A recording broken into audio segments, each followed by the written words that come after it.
High rice, আমি এখন আছি কেদারনাথের পথেই। দেরি আছে একটু, আমার এখন এখানে 100 কিলোমিটার মতো দেরি আছে, কিন্তু তাও অত নেই। কিন্তু সুন্দর সুন্দর পরিবেশগুলো, আমি যে সাইকেল জার্নি করছি যার জন্য, বাবা কেদারের জন্য, কিন্তু সুন্দর সুন্দর দৃশ্যগুলো আপনাদের দেখাচ্ছি। দেখে খুব ভালো লাগছে নিজেকে। আমার বাবা মার আশীর্বাদ আছে বলে আমি আপাতত চলতে পারছি ঠিক মতন। এত দূর জার্নি করা অসম্ভব ব্যাপার, কিন্তু আমার সঙ্গে আমার এই বন্ধুটা আছে সবচেয়ে। এই বন্ধুটা আছে বলে, বন্ধুর জন্য আমি এত দূর আসতে পেরেছি।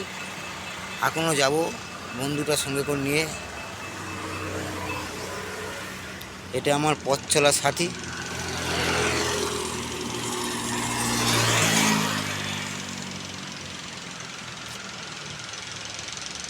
বন্ধুটা যদি না আমার পাশে থাকতো, তাহলে আমি যেতে পারতাম না। এই বন্ধুটাই আমার মেন।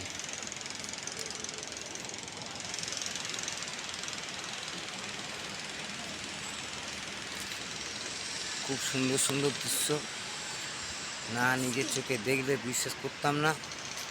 আমি আগে দেখতাম প্রত্যেকের ভিডিওয়, কিন্তু সেই জিনিসটা আমি নিজের চোখে যে দেখব কখনো কল্পনা করতে পারিনি।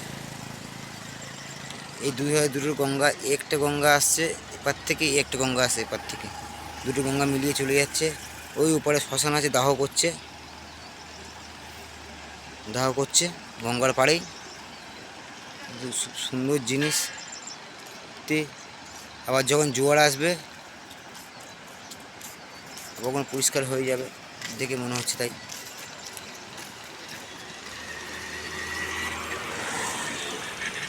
কত উঁচু উঁচু পাহাড়, বহুত উঁচু উঁচু পাহাড়।